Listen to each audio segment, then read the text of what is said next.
મહેસાણા જિલ્લાના મગુના તાલુકા પંચાયત સીટને લઈને રાજકીય ગરમાવો વધી રહ્યો છે. ભાજપના ઉમેદવાર સામે સ્થાનિક સ્તરે અસંતોષ ખુલ્લેઆમ સામે આવતા ચૂંટણીમાં નવા સમીકરણો ઊભા થયા છે.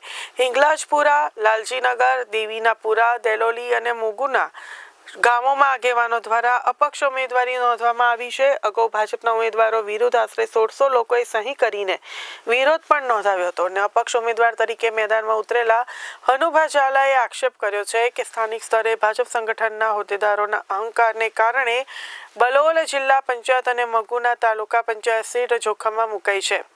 સ્થાનિક લોકોમાં મગુના તાલુકા પંચાયત સીટ પર નરેશ પટેલની ઉમેદવાર જાહેર કરાતા નારાજગી જોવા મળી રહી છે. આ પરિસ્થિતિને કારણે આવનારી ચૂંટણીમાં આ સીટ પર કડક મુકાબલો થવાની શક્યતા વ્યક્ત થઈ રહી છે.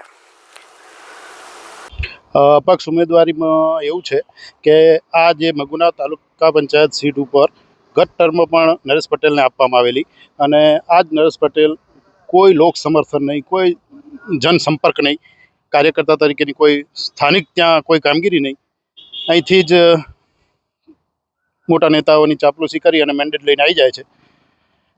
ચાપલુસી અને ચમચાગીરીથી મેન્ડેટો મળી જતા હોય છે પણ લોકો વોટ આપતા હોતા નથી અને જીતી શકાતું હોતું નથી. પાર્ટીનું આ ગઈ ટર્મનું એમને આટલું ધ્યાને ન આવ્યું અને આ ફેરા પણ એની એ જ ભૂલ પાર્ટીએ કરેલી. મગુના તાલુકા પંચાયત સીટ તેમજ બલોલ જિલ્લા પંચાયત સીટ, મારી બંને ભાજપની જીતની સીટો આ ફેરા પ્રમુખશ્રી અને અમારા પ્રોપર ધારાસભ્યશ્રીના ઈગો માટે કરી અને બંને સીટોનો ભોગ લેવાનો પાર્ટીએ કરેલ છે.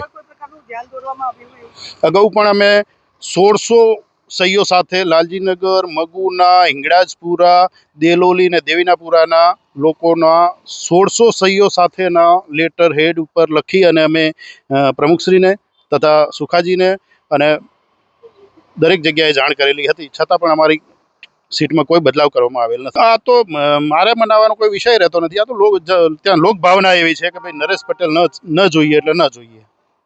એમાં મારે મનાવીને શું કરીશું.